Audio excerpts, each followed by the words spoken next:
merci d'être venu pour cette conférence de presse qui a pour but de préparer la 6e édition du Forum africain de la finance islamique. Donc je me présente, Samia Soleimani, je suis consultant spécialisé en finance islamique. J'avais travaillé dans un cabinet auparavant à Dubaï, et puis revenu à Casablanca, dans un autre cabinet ici, travaillé sur des dossiers de finance islamique au Maroc. Et maintenant, je suis associé, cofondateur de Finepolis Consulting, un cabinet spécialisé en ingénierie financière islamique et en PME, accompagnement de PME, ainsi que surtout le territoire de l'Afrique francophone. J'ai avec moi, c'est Youssef El-Bardadi, président directoire de Dar Safa, un vétéran dans la finance conventionnelle mais aussi islamique. Maintenant, il est connu un peu par tout le monde dans le domaine de la finance islamique. Dar Safa qui est notre partenaire dans cet événement. Donc je vais commencer par, au départ, faire une petite présentation de ce que c'est la finance islamique pour donner un peu le rationnel de cet événement. Alors, la présentation se fera comme ça. Donc vous avez, au départ, on parlera de la finance islamique dans le monde, puis dans l'Afrique francophone, puis au Maroc, et après, on va parler du Forum africain de la finance islamique. Alors, de quoi s'agit-il? Alors, la finance islamique, c'est quoi? C'est tout simplement de la finance, mais avec un peu plus de raison. Il s'agit de mobiliser des fonds et de l'épargne publique pour financer l'économie, créer de la richesse, et une fois que cette richesse est créée, la répartir de manière équitable dans le respect de l'environnement, de la société et de la morale universelle et musulmane. Dans tout cela, vous avez vu, la seule chose qui est islamique, c'est la morale musulmane à la fin, et vous allez voir pourquoi. Alors, moi je ne vais pas parler des techniques et des mécaniques de la finance islamique, je ne vais pas parler de la murabaha, la mudaraba, la musharaka, ces mots qui paraissent pour certains un peu barbares, et que des techniques. Moi, j'ai parlé de ce que c'est les principes de la finance islamique. Les principes de cette morale de la finance islamique qui ont pour but le bien-être de l'humanité. On revient aux définitions de tout à l'heure, une répartition de la richesse équitable dans le respect de la morale. Alors, 5 principes qu'on peut citer qui basent un peu cette finance islamique. Premier principe, vous avez le mérite. On ne peut avoir un bénéfice si on n'encourt pas le risque. S'il n'y a pas de risque, s'il n'y a pas de travail, s'il n'y a pas d'effort, il est impossible, dans la conviction et dans le paradigme de la finance islamique, d'être rémunéré. C'est un premier principe qui paraît tout à fait naturel et normal. Et je pense que ce principe est universel. Il est universel dans toutes les morales et toutes les religions. Un deuxième principe qui est l'équité. L'équité dans le partage des pertes et des profits, mais pas partout. Les pertes et les profits, quand on partage ensemble une opportunité, une fois qu'on a saisi une opportunité, alors le partage des pertes et des profits doit être fait de manière équitable. Aussi, l'équité dans tout ce qui est devoir et responsabilité. Lors de transactions financières, il faut absolument que les devoirs et les responsabilités de part et d'autre soient équitables. La transparence, on ne peut faire de transactions financières ou commerciales que sur des objets identifiés et identifiables, ou bien identifiables, pardon. On ne peut faire de transactions financières islamiques si on n'est pas clair dans les clauses, dans le contrat qu'on fait. Il ne faut pas laisser un conflit surgir, il faut absolument, au départ, être transparent. Sur ces 3 principes, je pense que toutes les religions, toutes les philosophies se sont mises d'accord sur ces principes-là. Un quatrième principe. Un quatrième principe qui est le principe de responsabilité. Alors, responsabilité, c'est quoi? Responsabilité dans l'investissement. Première. Alors, c'est quoi responsabilité dans l'investissement? On ne va pas investir dans des secteurs qui vont faire du mal à notre société, notamment vente d'alcool, vente d'armes, tout ce qui pourrait faire mal à notre société. On ne peut pas y investir dans notre logique de finance islamique. La responsabilité, c'est aussi être responsable socialement. S'acquitter de la zakat, ça fait partie de la finance islamique. Donc la thésaurisation est interdite. Si on a accumulé de la richesse, il faut absolument répartir une partie de cette richesse aux plus pauvres et aux plus démunis. Ça, c'est intrinsèque à la finance islamique. Un cinquième principe, c'est le principe de la tangibilité. La tangibilité, c'est quoi? C'est que l'argent est stérile. L'argent, à lui tout seul, est stérile. On ne peut pas produire de l'argent par de l'argent. Pour produire de la richesse, il faut absolument qu'il y ait un capital et qu'il y ait du travail. Et ça, c'est un principe sur lequel toutes les religions sont d'accord. Les plus grands philosophes ont été d'accord. Même le bouddhisme est d'accord sur ce principe-là. Maintenant, la nouvelle pensée économique a commencé à changer, à nous montrer les choses autrement. Bon, ça, c'est vraiment le point sur lequel diverge la finance islamique de la finance conventionnelle de manière structurelle. Alors, finance islamique dans le monde, je voulais juste vous présenter ce que c'est. Excusez-moi de ce slide un peu barbare, mais je vais essayer d'être court. Alors, il y a eu plusieurs phases de développement de la finance islamique dans le monde. Première phase, c'est une phase embryonnaire dans laquelle, les années 60, de 60 à 70, il y a eu deux grandes expériences. C'est l'expérience de Tabun Haji, qui est un fonds d'investissement islamique. C'est quoi ce fonds-là? Ce fonds-là, c'est des pèlerins malaisiens, c'est des gens qui voulaient faire le pèlerinage et qui voulaient faire de l'épargne, et il faudrait que cette épargne-là soit conforme à leurs principes. Ils ne veulent pas faire de l'épargne et faire avec une épargne qui est salie par de l'intérêt, faire leur pèlerinage. Donc, ils ont quelque part inventé une technique islamique, purification des investissements islamiques conformes à la charia, pour faire ce fonds d'investissement. Première expérience, ce fonds d'investissement existe toujours en Malaisie. Deuxième expérience, l'expérience de l'Amit Ramr Saving Bank, qui est une banque qui a été créée en Égypte en 1963, qui, 4 ans plus tard, pour des raisons politiques et autres, ont été récupérées par la Nasr Saving Bank et qui ne suivait plus les principes de la finance islamique. Donc, deux petites expériences embryonnaires. Les années 70, là, c'est la vraie naissance de la finance islamique. Alors, en 73, les ministres de finances des pays appartenant à l'organisation de la conférence islamique ont eu une réunion dans laquelle ils ont décidé, ils font une recommandation pour la création d'une banque qui suit les principes de l'islam. Et là, première structure de finance islamique internationale et secret, multilatérale, c'est la Banque islamique de développement, qui est notamment la plus grande banque islamique de par le monde. Juste après, je dirais dans la même année, en 1975, la Dubai Islamic Bank était la première banque qui était destinée aux particuliers, parce que la Banque islamique de développement, c'était plus une banque qui était destinée à des gouvernements et à des pays, plutôt que des particuliers. Juste un peu plus tard, on assiste à la création d'autres banques, la Kuwait Finance House, la Faisal Islamic Bank en Égypte, et puis au Soudan, au Jordanie, la Jordan Islamic Bank, au Bahreïn, la Bahreïn Islamic Bank. Et là, on a cette structure banque islamique qui existe à la fin des années 70. Alors, 1980-1990, c'est une période un peu d'engouement pour la finance islamique. Alors, on est parti un peu dans l'élan, on commence un peu à, comment dire, à s'emporter. L'Iran islamise tout son système, suivi plus tard par le Pakistan et par le Soudan. Le Qatar crée sa banque, la Malaisie crée sa banque islamique. Et finalement, à la fin des années 80, on se retrouve avec quelques 90 banques ou institutions financières islamiques.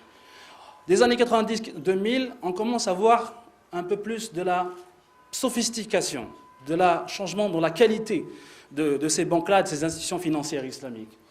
En 1990, on a l'émission de premier instrument à rendement fixe, assimilé à une obligation, qui est émis par une société a priori, qui n'est pas islamique, mais que veut dire le mot islamique, donc qui est la société pétrolière Shell. Juste après la création d'un organe, qui est maintenant l'organe qui émet les standards de la finance islamique, l'organe référence de la finance islamique, qui est l'AOFI, qui jusqu'à ce jour-là, qui a 25 ans et qui a émis plus d'une cinquantaine, de 80 standards dans la finance islamique, des standards sharia, des standards comptables. Donc on commence un peu à être dans la standardisation et la sophistication vu les pratiques qui sont là. Juste après, dans la même période, il y a une diversification des institutions. On n'est plus seulement sur le modèle banque. Alors on voit un peu le takaful, on voit un peu les fonds, on voit un peu les sociétés de leasing islamique. Donc ça commence à un peu changer. Et à la fin de cette période-là, le total des institutions financières islamiques atteint le nombre de 190 dans cette période-là. Les années 2000. Alors les années 2000, c'est un peu, je dirais, les années de gloire de la finance islamique. Début de gloire. Alors 2001, le premier soukouk souverain. Maintenant, c'est les États qui commencent à faire confiance à la finance islamique. Le Bahreïn, première émission de soukouk, comme je disais, c'est assimilé à une obligation islamique, un instrument à rendement fixe. En 2002, la création de l'IFSB, qui est un parallèle à ce que c'est le comité de Bâle pour la finance conventionnelle. En 2004, alors là, comme je disais, c'est un peu la reconnaissance à l'international. C'est l'Allemagne, un Länder allemand, le Sachsen-Länder, qui émet un soukouk. Donc, en Allemagne, de la finance islamique en Europe. Mais pas que ça. En 2005, c'est la Banque mondiale qui émet un autre soukouk. Donc, on commence là à être dans la reconnaissance à l'international de la finance islamique. Un peu plus, je dirais, pour pousser un peu le bouche. En 2009, c'est la SFI qui émet un soukouk. Donc là, les organes, les institutions, les multilatéraux internationaux commencent à se familiariser avec cette finance islamique, à y croire. Et donc, si on regarde un peu les chiffres, les actifs, à fin 2010, arrivent à 826 milliards de dollars, et le takaful passe de 1,4 milliard de dollars à 7,2 à 9 milliards de dollars, donc une échelle quasiment de 1 à 4. Et les soukouk passent de 7,2 milliards à 50 milliards en 2009. Donc en 2009, on est quasiment dans 75 pays. Il y a à peu près, si je me rappelle bien, quelque chose comme 750 institutions financières à la fin 2010. Alors, après 2010, c'est une autre période, c'est la période du développement à l'international. Pas seulement la reconnaissance, mais aussi le développement cross-border à l'international. On veut sortir. Alors, plusieurs pays envisagent à émettre des soukouks. Dans la Grande-Bretagne, on parle des samouraïs soukouks. Même les pays qui ne sont pas musulmans émettent des soukouks. Plusieurs pays ont introduit, même si des pays qui ne sont pas des pays musulmans ont introduit soit une fiscalité allégée, soit soit une réglementation adaptée à cette finance islamique pour pouvoir l'accueillir.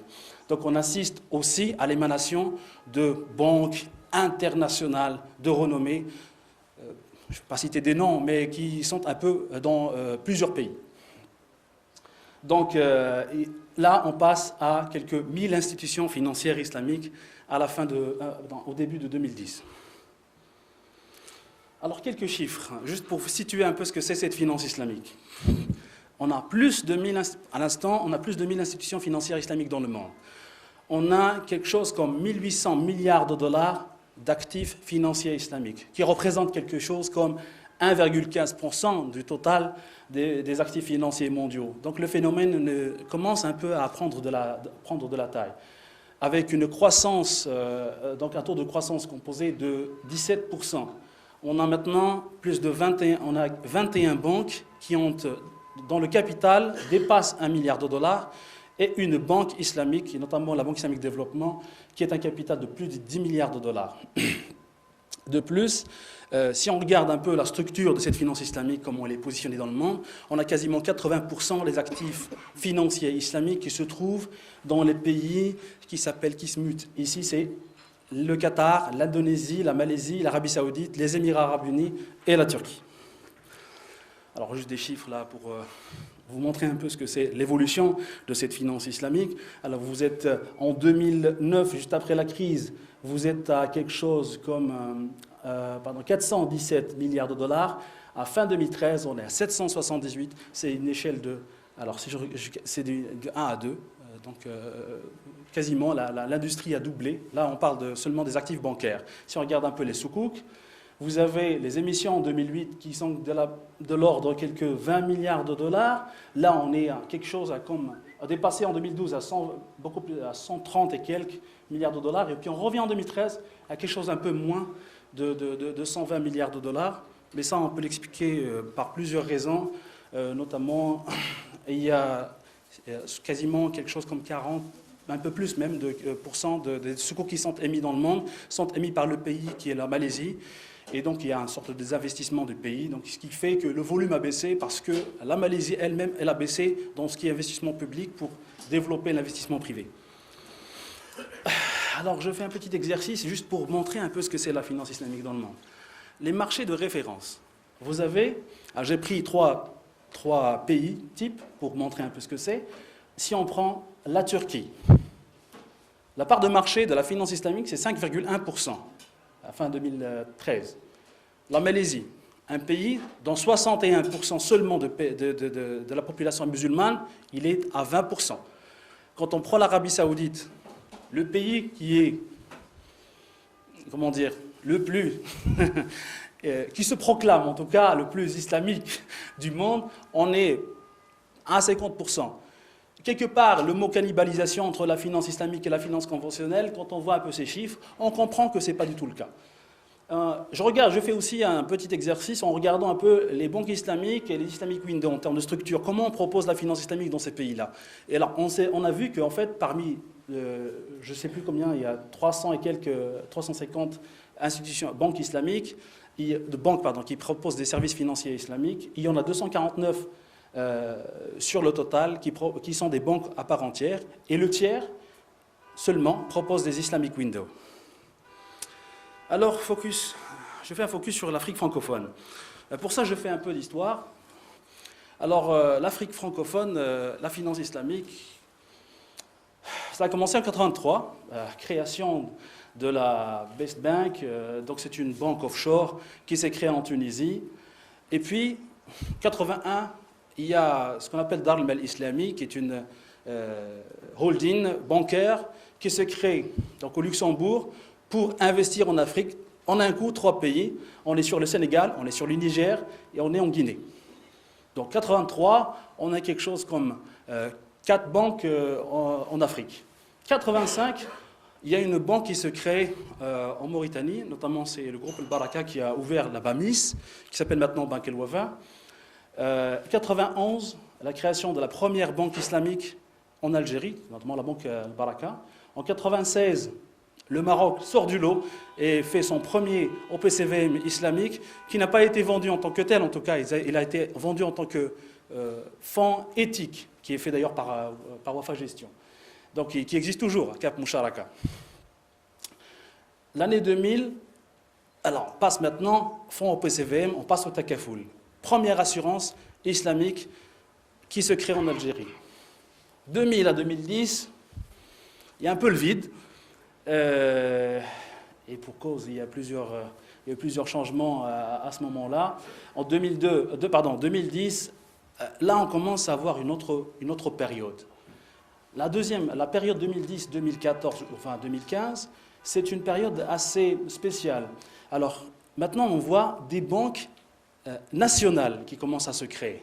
Pas des investisseurs qui viennent du Golfe pour investir dans l'Afrique. Mais maintenant, c'est des banquiers locaux, régionaux, qui commencent à croire en la finance islamique. Et là, on a quoi? On a la banque Zitouna, qui est créée en 2010. On a Dar Safa, qui est créée aussi en 2010. Donc, c'est quand même un changement de mentalité assez intéressant.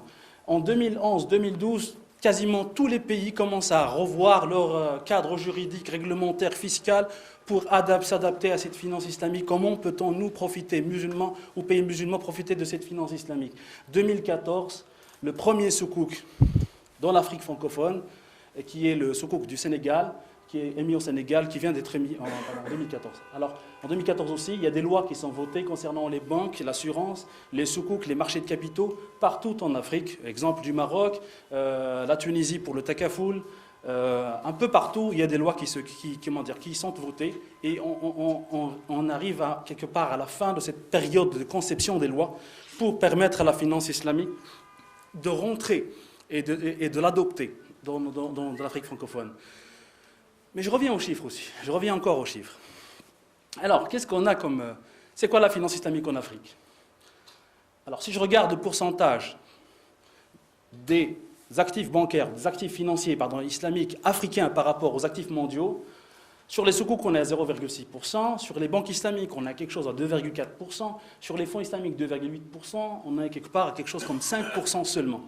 De 5% des actifs de la finance islamique. L'Afrique le constitue, je parle de l'Afrique francophone et l'Afrique de toute l'Afrique, ne constitue que seulement 5% de l'Afrique, des actifs mondiaux.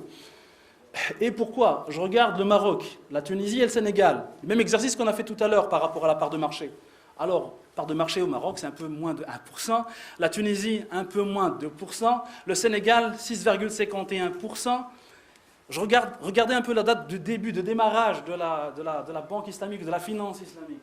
Vous avez la date de lancement pour le Maroc, c'est 2007. Pour la Tunisie, c'est en 83 que ça a commencé. À 83, on est toujours à inférieur à 2%.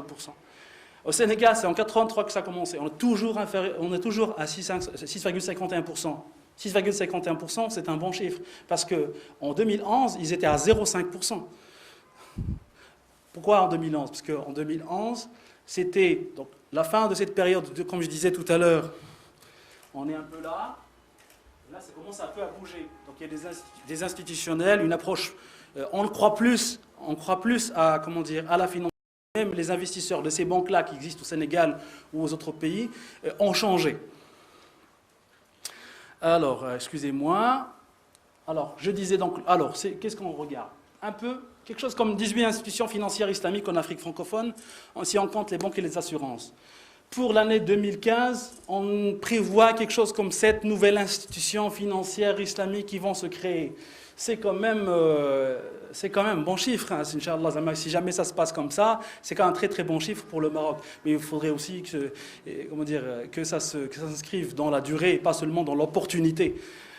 Si je regarde un peu le marché de l'Afrique, alors l'Afrique francophone c'est quoi? Alors c'est un taux de bancarisation de seulement 15%. C'est 44% de la population qui est musulmane. C'est quasiment la plus grande communauté de la population africaine. Francophone toujours. Je regarde aussi le taux de croissance, on est quelque chose comme 4,85%. Alors, on a de la croissance, si je dis 4,85%, excusez-moi, c'est, si on intègre toute l'Afrique francophone, mais si on regarde l'Afrique de l'Ouest seulement, on est quelque chose comme 6%, 7%, c'est des taux de croissance assez intéressants.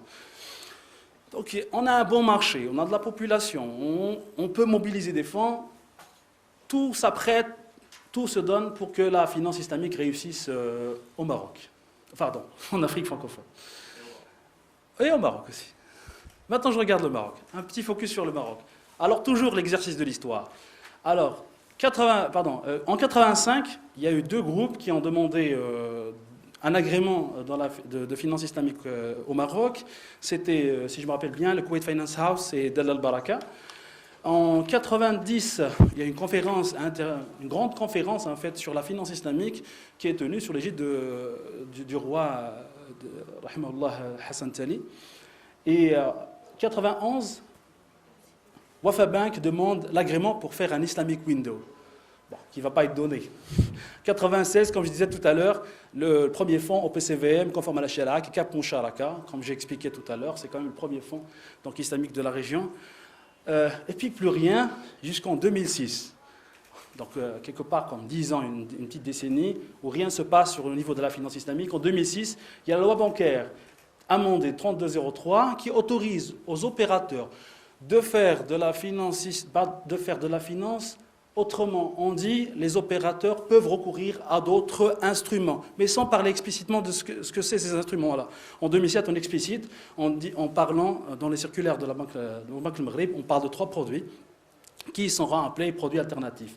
2010, là, un acteur qui rentre dans le marché avec une filiale spécialisée dans la finance, dite ici au Maroc participative. On a des amendements fiscaux pour la double taxation. On essaie un peu de faciliter la tâche à cette finance islamique. 2011, le groupe Banque Populaire va en Europe et offre de la finance islamique Donc en France, 2012, première mouture de la loi bancaire incluant un chapitre sur les banques participatives. 2013, la loi sur la titrisation, notamment les sukuk, est votée. 2014, une loi bancaire est votée. Donc on arrive quelque part à la fin, à une sorte de fin de processus. Et on aimerait quelque part voir l'accouchement donc de toute cette dynamique-là. Alors, quelques faits. Bon, le Maroc, une volonté d'être le leader régional de tout ce qui est services financiers, que ce soit participatif ou autre. Il y a une volonté d'être un hub régional et une porte de l'Afrique. Il y a une volonté des acteurs de se lancer, de se positionner en créant des banques participatives à part entière. Il y a plusieurs acteurs étrangers qui voudraient entrer et qui ont sollicité la Banque centrale pour avoir des agréments. Et puis, il y a maintenant une loi bancaire qui est votée, une loi de titrisation qui est votée, un code des assurances qui est en cours d'amendement, Conseil supérieur de l'ulama en pleine préparation, qui se prépare quelque part, qui se forme pour cette nouvelle finance. Voilà, donc tout ça, c'est pour vous dire pourquoi on organise le FAFI. Alors, c'est quoi le FAFI? Le FAFI, le Forum africain de la finance islamique, c'est quoi? C'est le rendez-vous par excellence annuel de la finance islamique en Afrique francophone. Alors, je disais que le Forum africain de la finance islamique se positionne comme un laboratoire d'idées, une plateforme d'échange et qui traite des problématiques de l'industrie de la finance islamique. L'événement, le Forum africain de la finance islamique, est un événement d'envergure internationale et à dimension africaine et qui a pour objectif la promotion et le développement de la finance islamique dans cette région. En apportant les différentes analyses, les éclairages de la part de plusieurs acteurs et opérateurs africains, régionaux, et proposer aussi des solutions, des problématiques qui pourraient se poser donc, dans cette industrie-là. Donc ça, le Forum africain a été l'initiative en fait, de quelques précurseurs de la finance islamique en 2008. Et d'ailleurs, la première édition, le FAFI était le premier forum dédié totalement à la finance islamique en Afrique francophone. Les 5 premières éditions, alhamdoulilah, ont connu à chaque fois un succès en termes de participation, en termes de qualité d'intervenants, de soutien, de partenaires distingués. On a eu des banques internationales, on a eu des cabinets d'avocats internationaux, plusieurs donc, partenaires très distingués. Ces différentes éditions ont permis une diffusion en fait, de savoir-faire et de faire de la sensibilisation autour du sujet. Et donc, ils ont par ailleurs permis à créer des liens entre les différentes parties prenantes et les opérateurs dans la région de l'Afrique francophone. Alors, organisé en Tunisie, au Maroc, en fait, ça a commencé au Maroc, 3 éditions, puis parti en Tunisie pour 2 éditions, et maintenant le Forum africain revient au Maroc. Et pourquoi le Maroc et pourquoi la Tunisie? Parce que c'est des pays, qui sont considérés comme des leaders dans les services financiers. C'est pour ça qu'on a choisi donc, ces 2 positions-là. Et en plus, parce que la Tunisie, à ce moment-là, vous savez, la Banque africaine de développement avait le siège en Tunisie. Maintenant, il va changer donc, pour la Côte d'Ivoire. Et le Maroc, parce que c'est un leader régional. Les 3 grandes banques marocaines se positionnent dans le territoire de l'Afrique francophone comme des leaders, comme au moins des top 5 dans les pays où ils sont. En effet, donc, les 5 éditions ont connu une couverture médiatique assez large. Et on avait quelque chose comme 100 à 150 professionnels de la finance islamique, qui se sont rassemblés autour de ces éditions-là. Alors, le Forum africain a commencé avec une approche un peu pédagogue, pour expliquer, pour sensibiliser. Et puis, petit à petit, on commençait à étudier les dynamiques qui on va dire, un peu disparates, parce qu'à chaque fois, il y avait quelque chose qui se passait dans un pays, on faisait des focus pays pour regarder un peu la dynamique de ce pays-là. Maintenant, en suivant un peu, comme je disais, la dynamique de la finance islamique dans l'Afrique. Maintenant, cette 6e édition, donc du forum, elle va connaître, Inch'Allah, la participation d'une trentaine d'intervenants, dont plus de la moitié sont des intervenants internationaux, dont des dirigeants d'institutions financières islamiques dans la région de d'Afrique francophone, et qui ont eu une expérience de mise en place d'institutions financières islamiques. Alors, cette édition va, pour la première fois, contenir un panel qu'on va baptiser le Executive Roundtable. C'est quoi cette table ronde? C'est une table ronde dans laquelle on va poser certains problèmes, certaines questions d'ordre stratégique de la mise en place à des dirigeants d'institutions financières islamiques pour qu'ils puissent nous répondre sur les éléments et partager avec l'audience, avec l'auditoire, leur vision par rapport au développement et à la mise en place de ces institutions-là. Cette édition connaîtra aussi la participation d'experts en intelligence économique, de politique économique, Pourquoi? Parce que nous, on n'a pas envie seulement de voir la chose seulement sur l'aspect financier, mais de regarder le modèle économique africain pour concevoir un modèle de finance islamique spécifique à la région. La région a une dynamique économique assez spécifique. Ce n'est pas le Golfe, ce n'est pas l'Asie du Sud-Est. On est dans une dynamique assez intéressante, certes, de grande croissance, mais avec des spécificités assez spéciales. Donc il faudrait concevoir un modèle pour l'Afrique. Cette édition donc, est soutenue par des partenaires locaux, régionaux, multilatéraux, donc par notre partenaire Dar Safa, qui est l'acteur national de référence en termes de finances islamiques, par les partenaires multilatéraux tels que la Banque islamique développement, par son arme dédiée au développement du secteur privé, l'ICD, ou la CID comme elle préfère l'appeler en français, aussi par le groupe Tamwil Holding. Le groupe Tamwil Holding, c'est un groupe bancaire qui existe dans l'Afrique de l'Ouest avec quatre banques islamiques et qui va créer donc, cette année en 2015-2016 trois autres banques islamiques dans la région de l'Afrique francophone. Alors cette édition sera construite autour des axes suivants. On a l'impact de l'installation d'une nouvelle industrie en Afrique francophone. C'est quoi? Quelle approche stratégique on devrait donc choisir pour installer cette industrie et l'adopter? Troisièmement, les stratégies d'implantation des institutions financières. Et puis, on va regarder aussi les aspects opérationnels, donc tout ce qui est développement de produits, systèmes d'information, ressources humaines, conformité, tout ça. Et à la fin, on va parler de tout ce qui est défi, ce qui est financement de l'Afrique. Comment on va financer cette Afrique-là? Financer les États africains et financer les PME, les entreprises africaines. Donc voilà, et je vous remercie beaucoup pour votre attention. Je remercie aussi, à titre très particulier, Youssef Bredadi, de nous avoir soutenus pour cette édition du Forum africain. Je remercie Boomerang de leur, franchement, professionnalisme dans l'organisation de l'événement. Ils ont été vraiment impeccables.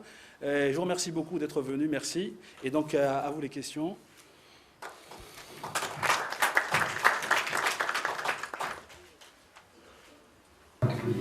Et concernant le Maroc, l'adoption de la nouvelle loi devait en principe contribuer au développement de la finance islamique.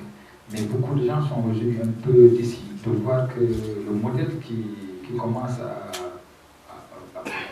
qu'on commence à comprendre, qui devrait être celui des futures banques participatives, c'est celui des banques islamiques des pays du Golfe en partenariat avec des banques classiques. Et beaucoup de gens pensent que le fait de combiner une banque purement islamique et une banque conventionnelle, ce n'est pas vraiment de la finance islamique. Pensez-vous que c'est le même modèle qu'on devrait prendre?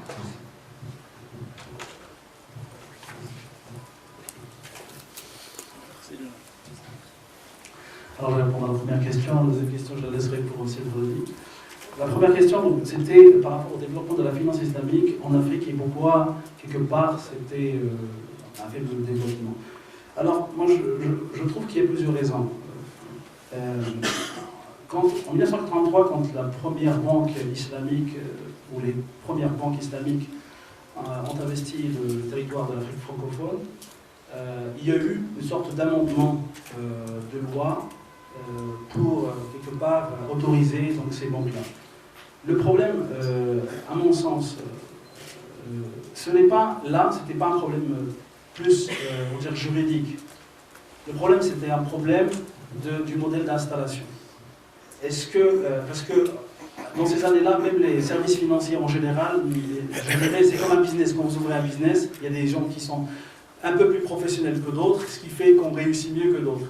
C'était beaucoup plus par rapport au professionnalisme de certains acteurs dans leur approche de développement de leurs activités de finance islamique. Et ça se voit, donc je vous donne un exemple. Alors, je ne veux pas citer le pays parce qu'après ça va être repris, mais il y a une banque régionale, une banque d'un pays africain francophone qui était quasiment à la faillite et après être repris par des investisseurs et on voit maintenant un autre développement de la finance islamique, même s'il n'y a pas eu d'ajustements fiscaux ou amendements ou rien du tout.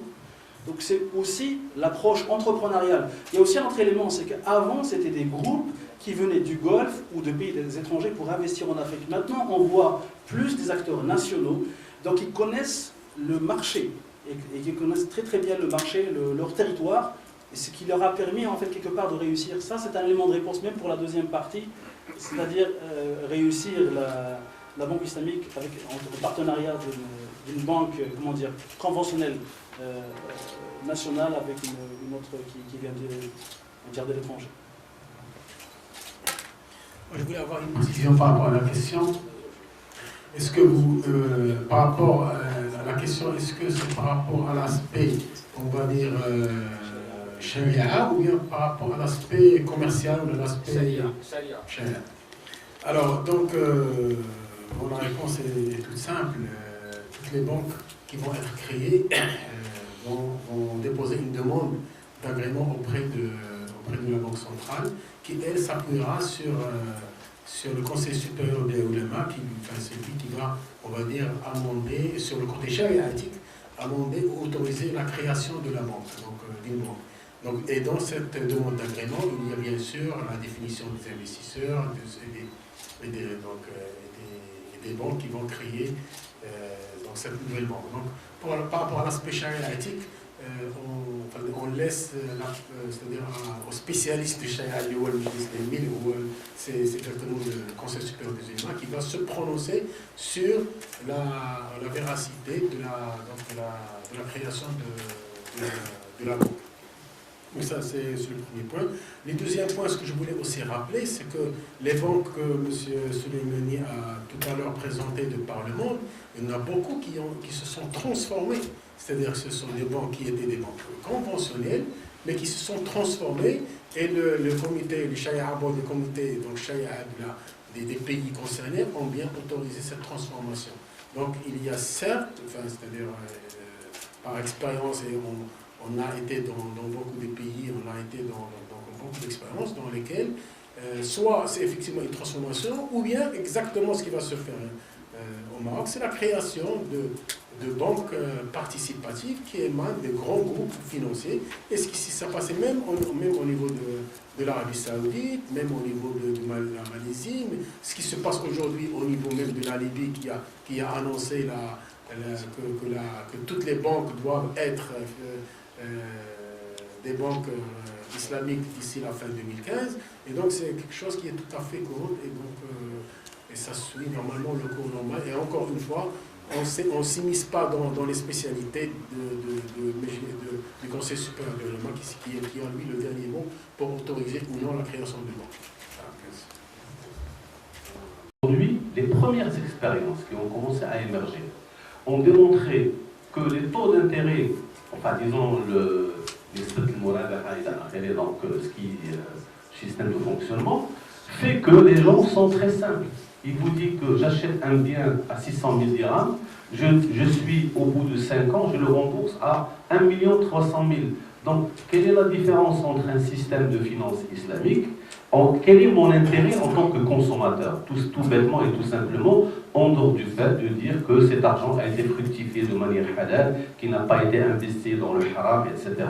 Et sur le plan économique, sur le plan d'efficacité et de l'efficience. Merci.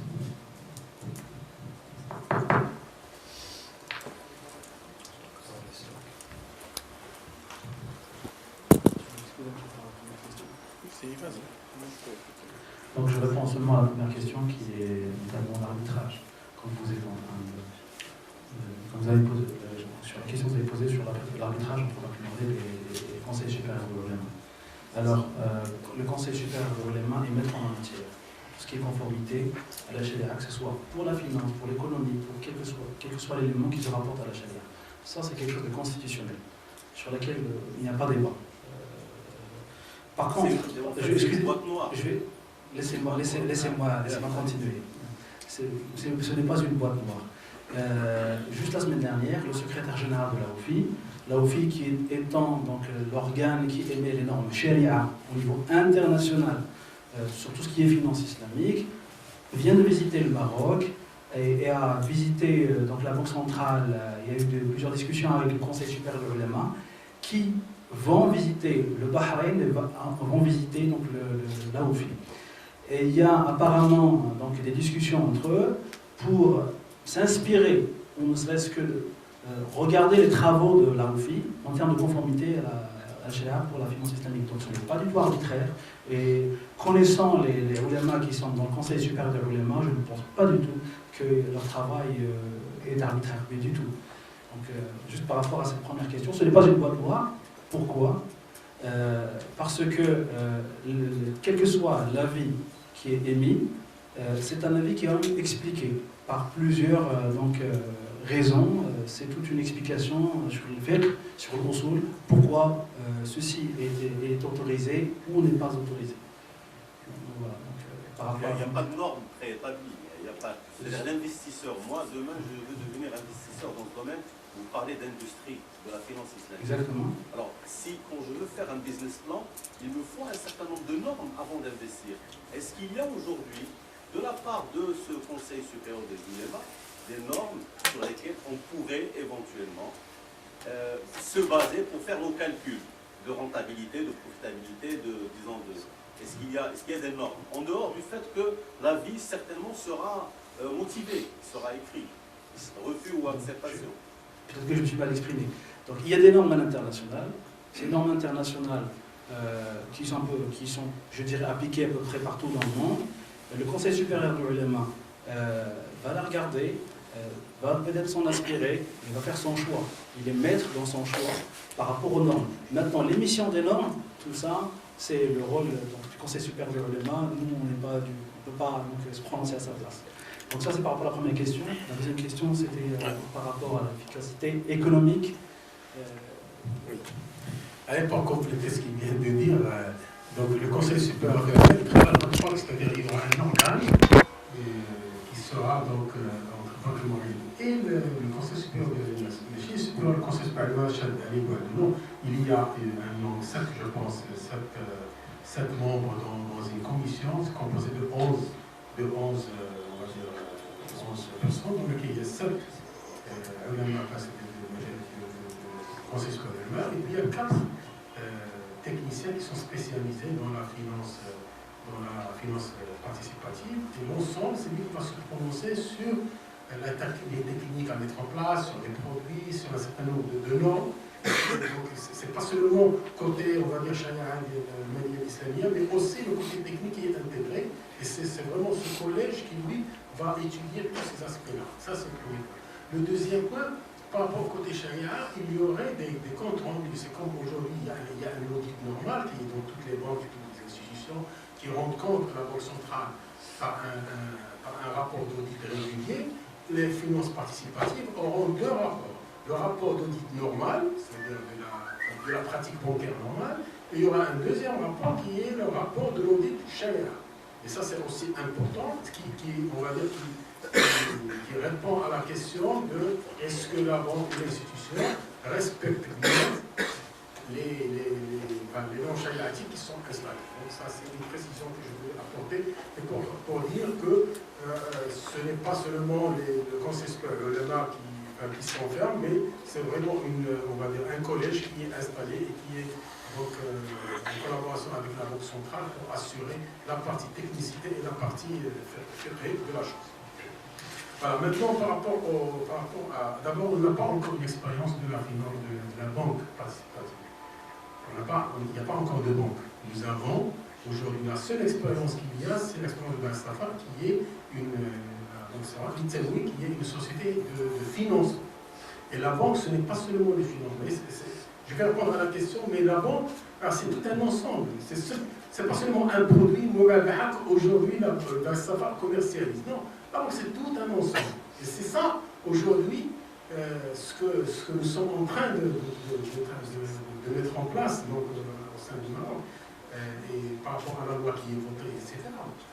Et donc, la création de la SAFA était une création justement pour sonder le marché, pour qu'on puisse pousser le pouvoir public à aller dans le sens d'installer une finance participative ou islamique dans le pays, parce qu'il y a une demande qui est là, il y a une niche qui est là, Et il faut que nous, au Maroc, enfin, puisque la question n'est pas au Maroc, puisque donc, il faut qu'on complète notre arsenal financier pour répondre à toutes les niches, enfin, pour essayer de voir à l'ensemble.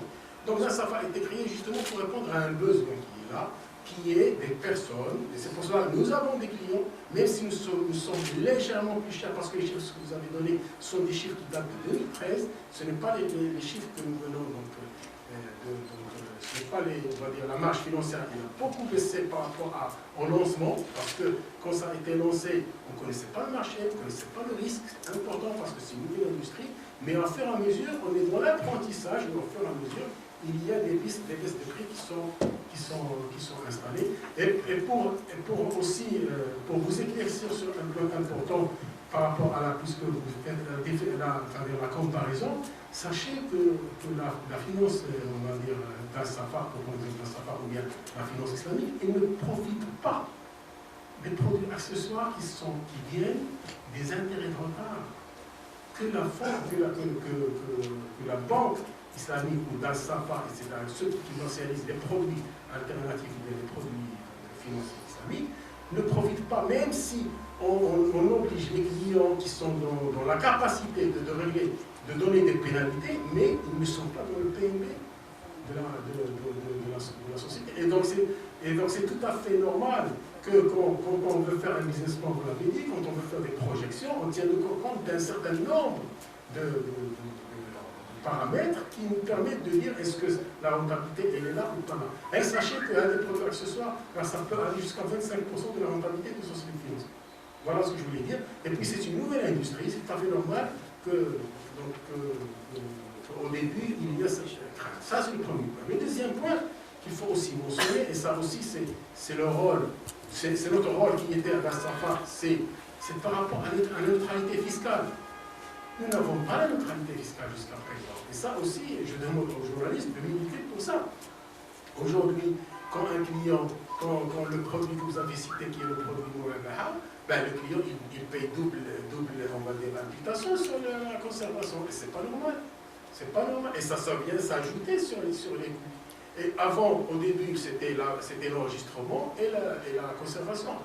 Al-Safar, puisque c'est elle qui était installée et qui était concernée, elle a milité auprès du pouvoir public, et on a réussi à enlever au moins la double enregistrement. Et aujourd'hui encore, on est en train de militer pour enlever la double. Donc à mon sens, c'est l'expérience aujourd'hui, au contraire, c'est une expérience qui nous a permis au moins d'expérimenter et de voir ce qui marche et ce qui ne marche pas, on va dire les risques qu'on peut avoir, ce qu'il faut éviter, et ainsi de suite. Donc, au contraire, l'expérience qui est aujourd'hui, un produit qui est aujourd'hui commercialisé comme le produit Mouabaha, nous a permis d'ouvrir beaucoup on va dire, de visibilité, de nous avoir donné des visibilités importantes sur le comportement des clients, sur les freins qu'aujourd'hui nous avons et qu'il faut absolument régler, et ainsi de suite. Donc, on ne peut que, maintenant la loi est votée, maintenant on va construire des banques. Car ce n'est pas seulement le financier, la banque c'est vraiment l'ensemble des produits financiers qui, Inch'Allah, verront le jour. Voilà. Merci. Bonjour, Timothy Zakari, journaliste au quotidien Les Échos. Deux petites questions. La première d'ordre sur le principe, sur la philosophie. Dans votre présentation, M. Souleymani, vous avez parlé au début du principe global, notamment du fait qu'il fallait éviter tout ce qui est en relation avec, qui pourrait faire du mal à la société, à l'humanité. Et en parallèle, on apprend que le premier sukuk de l'histoire a été émis par Shell. Est-ce que Shell, une compagnie pétrolière comme d'autres, dont les impacts sur l'environnement sont connus de manière au niveau international, est-ce que cette dimension de la protection de la planète fait partie justement d'éviter de faire du mal à l'humanité? Donc, première question. Et la deuxième, c'est par rapport aux origines des capitaux. Puisqu'on va créer de nouvelles banques islamiques, il faudra un capital de départ qui sera considérable. Et qu'en est-il de cette origine? Est-ce que le fait qu'elle émane d'autres activités, que ce soit d'autres bénéfices, d'autres activités, on va dire, conventionnelles, peut poser problème pour le montage. Et là, la question est posée aussi à M. Boudadi, pour le montage d'une banque islamique, que ce soit au Maroc. Donc, voilà mes deux questions. Merci. Alors, pour la première question qui est de la protection de l'environnement, tout ce qui est de la philosophie. Alors, déjà, il y a entre la philosophie, la morale, et l'application de cette morale. Donc, on est tous, je dirais, pour ceux qui sont musulmans dans la salle, tous les musulmans, avec des pratiques tout à fait différentes, mais ça n'enlève pas du tout que notre morale, notre philosophie de droit est islamique. Maintenant, Shell a prouvé que ce bouc-là a bien fait du mal à l'environnement. Je voulais se démontrer pour pouvoir répondre à votre question. Je ne sais pas si ça a fait du mal à l'environnement, le fait de se financer par un scoop pour la compagnie Shell qui existe en Malaisie. Donc je ne vois pas de problème particulier, surtout en 1990. Ces soucis-là, c'était même pas le souci on va dire des vers et des gens. Les armes aussi peuvent servir à défendre une bonne cause. Voilà. Donc maintenant, se financer, maintenant, par exemple, l'armement de son pays, pas de problème. Moi, quand je parle de trafic d'armes, de trafic de stupéfiants, de vente d'armes avec des pays qui s'entretuent, c'est ce genre de choses dont on parle.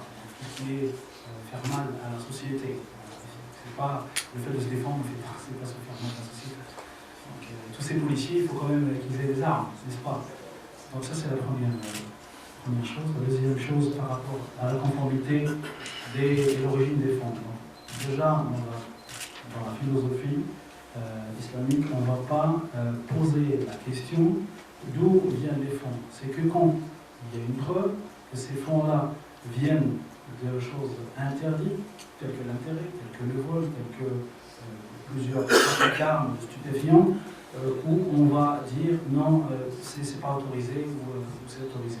Par contre, maintenant, est-ce qu'une banque, parce qu'elle est conventionnelle, est-ce qu'il faudrait aussi comprendre ça, une banque conventionnelle, tout son argent n'est pas interdit, parce que quand vous faites de la banque, vous faites quoi? Vous faites du crédit, vous faites aussi d'autres services financiers. Votre argent n'est pas à 100% contraire à la philosophie de la finance islamique. Et pour ça, donc, il y a des savants, d'ailleurs le Conseil supérieur de l'ulama, qui va donner son avis par rapport à ce genre de choses. Nous, on ne peut pas se prononcer sur ça. Exactement ce que je voulais dire, c'est, je l'ai dit tout à l'heure en répondant à la première question, c'est le Conseil supérieur de l'ulama qui va se prononcer. Et puis j'ai donné l'exemple des banques, presque toutes les banques qui sont soit transformées, soit ils sont issues de banques conventionnelles, parce que je suis sûr que dans le Mohamed, il y a bien sûr des spécialistes et qui vont pouvoir se prononcer sur cet aspect-là, qui sont mieux que nous. Et moi, si vous voulez, moi personnellement, j'ai posé la question directement, à titre personnel, directement, et l'explication, elle est là pour sur le côté charia, ce qui est fait de Mohamed, il y a cette possibilité de créer la banque. Et maintenant, le plus important, c'est la réponse que c'est que dans la pratique de la banque, il faut que ce soit complètement charia. Une fois qu'on est une banque, il faut que ce soit complètement charia, qui répond aux normes qui sont mises en place. C'est pour ça que j'ai parlé tout à l'heure de l'aspect contrôle chariatique, conduite chariatique, validation du Conseil supérieur de la etc., et ainsi de suite, pour que les autres, d'ailleurs, tout à l'heure, j'étais en train de lire dans un rapport dans lequel on va dire, la personne qui s'occupe chez moi de charia, il dit attention, il y a ça qu'il faut voir, etc. Ça, c'est très important que dans la pratique, et les clients, nos clients aujourd'hui, il faut qu'ils soient rassurés, ils sont rassurés que toute la pratique qui est mise en place sont des pratiques qui répondent à Sharia. Et c'est ça notre salut, c'est exactement ça dans notre pratique de tous les jours. Il faut qu'on fasse Sharia. Ouais, merci. Si vous voulez, on peut en discuter après. Voilà. Le système en tant que tel, parce que là, on est surtout dans tout ce qui est bancaire, tout ce qui est assurance, mais j'aimerais, surtout par pure connaissance et curiosité intellectuelle aussi, savoir cette synergie avec la bourse des valeurs et toute la synergie et le marché financier, dans toutes ces complexités, surtout que le Maroc développe la loi de titrisation, donc il y a une certaine, je dirais, vers ça. Et deuxièmement, et ça c'est par rapport au FAFI, alors aujourd'hui le Maroc organise la 6e édition. Alors ma question c'est, ça c'est à titre vraiment je considère plutôt une vision stratégique développée par vous, vous êtes des vétérans. À quel point vous considérez aujourd'hui la finance islamique comme un cheval de bataille pour le Maroc, pour devenir vraiment ce leader régional en Afrique? C'est vrai que bon, c'est encore un petit peu embryonnaire en termes d'expérience, mais il y a une certaine vocation, donc je voudrais seulement savoir à quel point vous le considérez comme un cheval de bataille et un signe de distinction en Afrique pour le Maroc. Merci.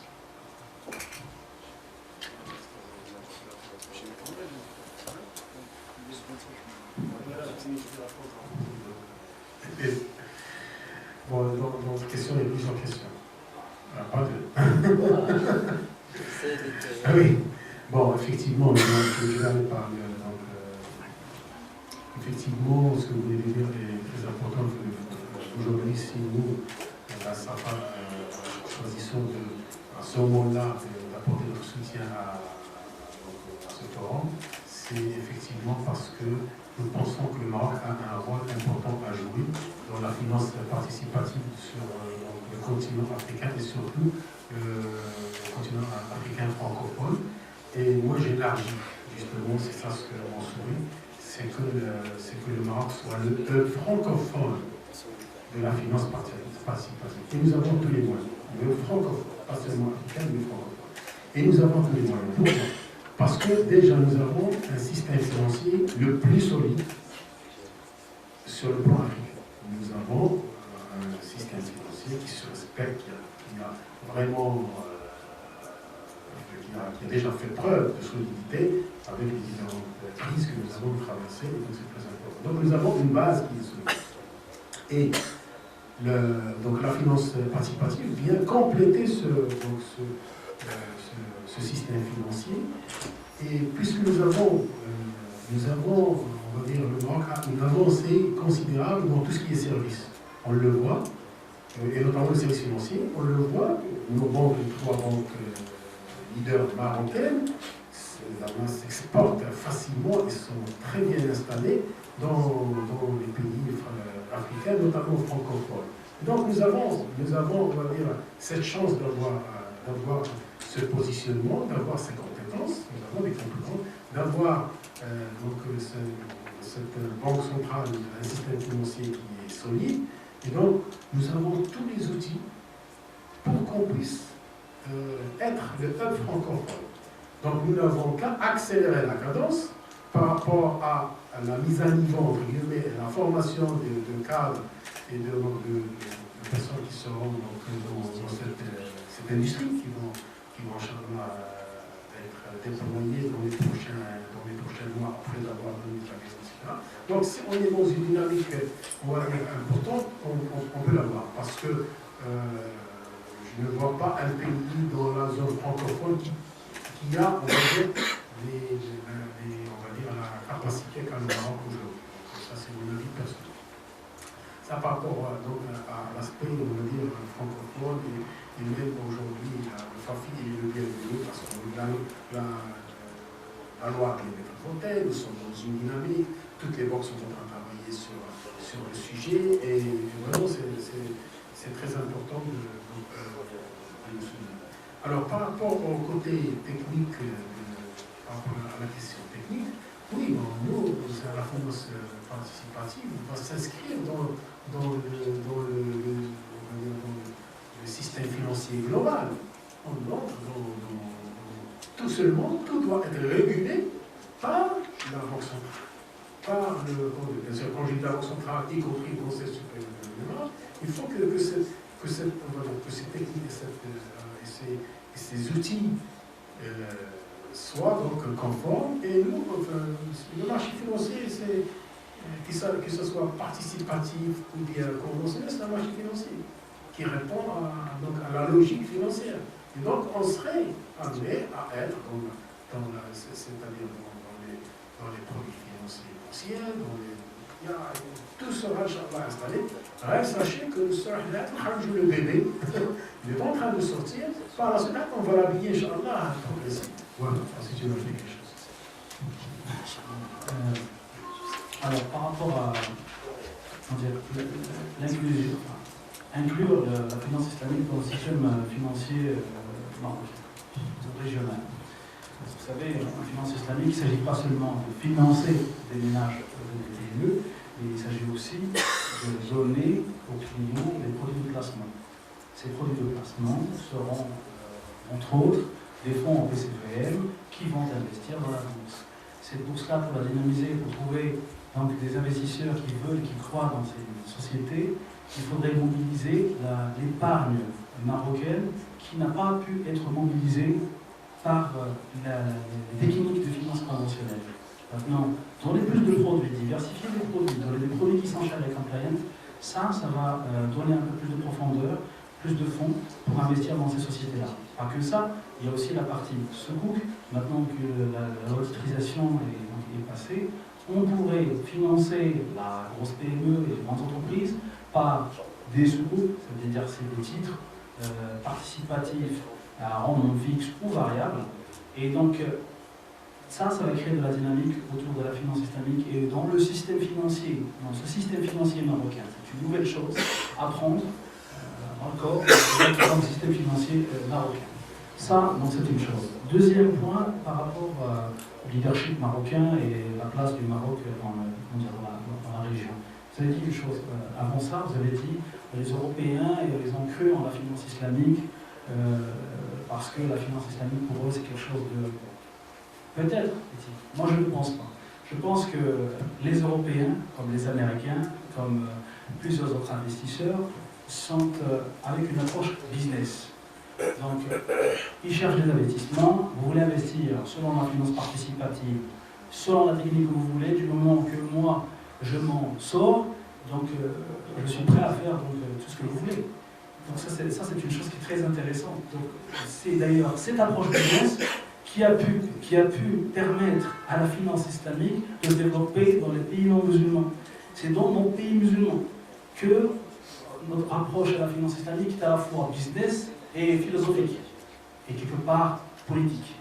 Et c'est pour ça qu'on a politisé trop la finance islamique. D'ailleurs, l'exemple de l'Égypte est un exemple puissant, parce que la finance islamique existe depuis 1983, on est toujours dans les actifs,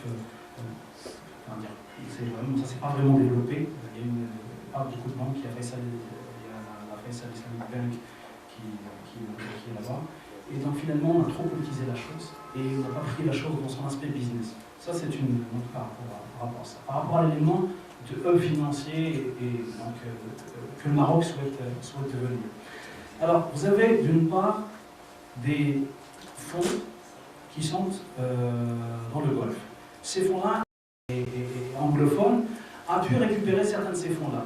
Maintenant, l'Afrique de l'Ouest, l'Afrique du Nord ont des problèmes de la finance islamique, comme je disais, un peu politisés, et donc on n'a pas permis à la finance islamique de se développer au départ. Donc les gens du Golfe ont essayé de pénétrer, mais sans plus. En Afrique de l'Ouest, vous avez, même si vous avez l'union monétaire dans l'Afrique de l'Ouest, vous avez une seule devise. Le problème, c'est que pour pouvoir aller dans ces pays-là, il faudrait quelqu'un qui connaît ces pays. Le Maroc est le seul à avoir les ressources humaines, les ressources financières pour prendre ces fonds-là et les investir dans l'Afrique francophone. Et c'est ça ce que doit jouer le Maroc.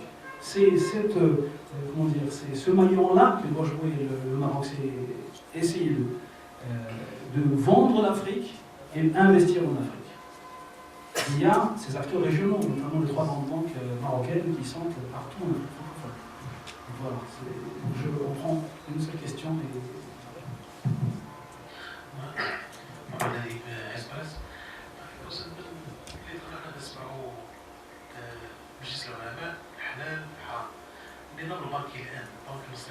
لي بونك اللي كاينين دابا المعاملات ديالهم بحال اللي كنتعاملوا معاهم واش حلال ولا حرام ما بغيتش جواب دبلوماسي جواب يكون واضح يعني حلال ولا حرام مسألة أخرى الآن بين الناس مسألة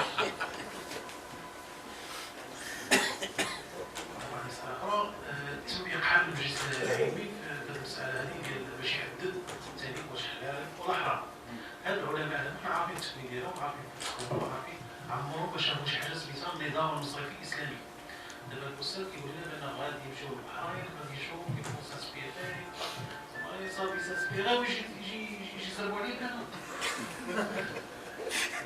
يعني كيفاش يعني نورمالمون العلماء يكونوا مكونين وعندهم شواهد دكتوراه وعندهم يعني وداروا دي تيز وعارفين حيت راه بانكا هذه راه ماشي حالوت راه فيه راه فيه شي راه من واحد بتيت كوميسيون راه كتطلع الريزولت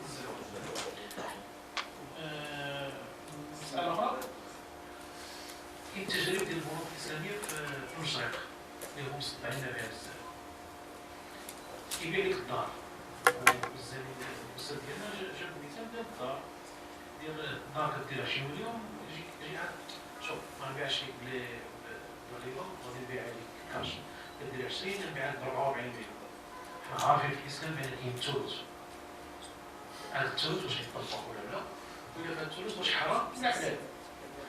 ومسألة أخرى اللي ما كيخلصش هذا الزبون هذا واش غادي تحيدوا ليه الدار ولا تبقى قاعدة ديال الشارع اللي ما يصار.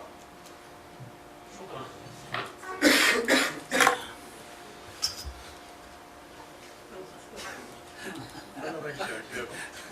كنحسب لك نوقف.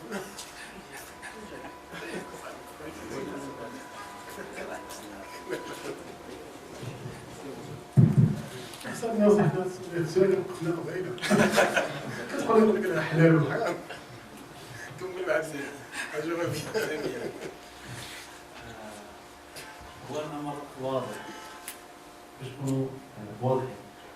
السؤال اللي كنسولو هو سؤال في جلسة عامة حول شرعية أي شيء. اللي كيتكلم في هذا الموضوع هو المجلس العلمي اللي على الفتاوى العامة أو المجلس العلمي المحلي اللي عنده سؤال خاص. حنا ما كنجاوبوش على المسألة وأنا لما قدمت نفسي ما قدمتش نفسي على أني فقيه ولا أنني منتمي للمجلس العلمي المحلي ولا للمجلس العلمي الأعلى. حنا ما هضرتش على المغرب إلا كنت أنا برا المغرب نجاوبك. أنا كنت في المغرب كاين علماء كيجاوبوا وكاين ناس برا كتكلم على الأمر اللي درنا لا برا خليك والله خليك باش هذه الحاجة دابا أنت كتكلم على مسألة هي في القانون ماشي كنتكلموا على هذه الحاجة الثانية كنت تكلمتي على الثلث. هو تكلمتي على الثلث كاين شيء اسمه بيع المثل. بيع المثل يعني مثلا أنا كنشري من عندك هذا الكاس كمثال كنشريه الآن ب5 ديال الدراهم. ممكن نشريه من هنا مثلا نعطيك من بعد سنة الثمن غيختلف وعن جميع البائعين وجميع التجار تعرفوا القضية هذه. Ils savent que c'est un crédit fournisseur, ils savent que c'est le prix change si le temps change. وإلا تكلمنا حنا على أنك تبيع حاجة على سنة ماشي تبيعها على 20 عام ولا تبيعها على 40 عام. إلا تكلمنا على الربح ماشي ثلث من الأصل هذا ما كاينش هذه المسألة اللي ما كايناش يعني من الناحية الشرعية ما كايناش. حنا ديما كنقلبوا على ثمن المثل. إلا زدتي على ثمن المثل كاين حاجة تسمى الغبن. وهذاك الغبن كيدخلوا الشرعيين تيقول لنا انه طلب للسيد الزياده ديال الغبن ديالو. هذا باش هذه ديال مجلس العلماء كنعاود نذكر على انه مجلس العلماء ديالنا فيه علماء ذو يعني قدره علميه كبيره وممكن حتى لما يعني ما صدقتونيش تسولوا عليهم حتى على الصعيد الدولي. وانا سافرت في عدد من الدول والعلماء ديالنا حنا دائما يذكروا هذوك اللي كاينين في المجتمع الاعلى اللي كنتكلموا عنه. فقط نردوا الاشياء في انا كنهضر على النظام المصرفي الاسلامي ما كنهضرش على جوستومون هذه لا بريسيزيون اللي بغيت نعطي هو على انه حيت انا يعني ماشي عالم بعيد عن العلم يعني ولكن جي كونتوي يعني شفت هاد العلماء هذاك معهم هم علماء مختصين في الماليه الاسلاميه. راه عندنا علماء هنا في المغرب اختصاص وعندهم اللغه انترناسيونال. جي فيزيتي لي بيي دونك سواء دي غولف ولا السعوديه اكسيتيرا عندهم واحد الدرايه يسون زعما الحمد لله عندهم راهم ماشي اتونسيون كنهضروا هنايا على العلماء اللي غيكونوا في هذا المجلس ما كنهضروش على العلماء اللي عنده واحد التكوين الفقهي ديال الفقه العبادات. حنا كنهضروا على راه هذا الشيء هذا يعني كنظن على انه يمكن حنايا ما كنعرفوش بزاف يعني العلماء ديالنا. راهم علماء كبار في مازال كنقولها في سميتو فقه المعاملات المصرفيه لي تكنيك هادشي كله كاين. عندنا علماء هنا مغاربه للاسف دونك موجودين ماهماش معنا، ولكن ان شاء الله في الفوروم غادي يكونوا علماء اللي غادي يجي تسولوا سؤال على المصرفيه الاسلاميه. راهم ما يمشيوش تما باش غادي يتعلموا معاهم الصرافه الاسلاميه، نو غادي يمشيو يشوفوا هما لي بيست براكتيس، غادي يشوفوا يعملوا بيش مارك، يشوفوا هما حاجه طبيعيه. حنا براسنا هنايا دون ان ميتي كوميرسيال ولا دون ان ميتي ريسك كنمشيو نشوفوا شنو كيوقع في العالم ونشوفوا باش ناخذوا من عندهم الحاجه اللي يمكن تحتاجنا. هذه المساله هذه طبيعيه، ولكن هذه بغيت ناكد لك والله لا سي امبورطون لانه حيت انا زعما مغربي وكنعتز بان عندنا علماء كبار وبزاف ماشي شويه كبار وبزاف وانا كنعرفهم يعني جسميا يعني بيرسون اللي هما في المجالس العلميه في هذه الشيعه في الدول ديال تما في الدول المشرقيه اللي هما الولاء اون فادير في لا فينونس الاسلاميه اكسيتيرا. مغاربه علماء مغاربه اللي هما يعني كيفتيو لهم في الصرافه الاسلاميه. دونك هذه القضيه يتعاملنا هذه القضيه ماتنو هذا الشيء حلال وحرام خص يمشي عند علماء كبار اللي زعما اللي هما اللي مخصصين. العلماء هادو اللي كنقول لك انا